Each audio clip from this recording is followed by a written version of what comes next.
বলো তাহলে কম্বো কেমন লাগলো তোমাদের? কোয়ান্টিটি টেস্ট সব ঠিক আছে তো? ঠিক আছে। হ্যালো এভরিওয়ান, তো আজকে আমি এই দোকানে চলে এসেছি। দোকানে আসার পরে দেখছি দোকানে ডিম নেই, তো এর জন্য আমি ফার্স্টেই আজকে ডিম কিনতে চলে এসেছি। তো এই দোকানটা আমাদের দ্বিতীয় দোকানের পুরো অপোজিটে, তো এখান থেকে ডিম নিয়ে নিলাম। এসে দেখি দোকানে কাস্টমার এসে দাঁড়িয়েছিল। তো এই যে বোনগুলো এসেছিল রানাঘাট থেকে আমাদের ভিডিও দেখে পোলাওয়ের কম্বোটা খেতে, তো তারপর তার ভিডিও বানাতে পারিনি। তারপর টুকটাক এগরোল চাউমিন এইসব নিতে আসছিল। তারপর তো আমাদের ওই দোকানে বললে একটা জলের বোতল দেওয়ার জন্য, তো তারপরে আমি যাচ্ছি জলের বোতলটা নিয়ে, তখন গিয়ে দেখি যে দোকানের মধ্যে অনেকটাই ভিড়।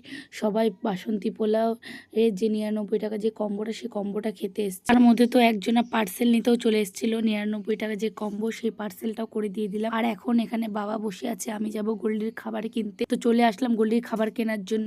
তো এই দোকানে গোল্ডির খাবারটা পাইনি, তো এখান থেকে শ্যাম্পুটা নিয়ে আরেকটা দোকানে চলে গেলাম গোল্ডির খাবার কেনার জন্য। তো ফাইনালি এই দোকানটায় গোল্ডির খাবারটা পেয়ে গেছি। গোল্ডির খাবার কেনার জন্য দোকান ঘুরলাম, কোথাও পাইনি, ফাইনালি এখানটায় পেয়েছি। যাই হোক, এখন আমি এদিকে বাড়িতে চলে আসলাম।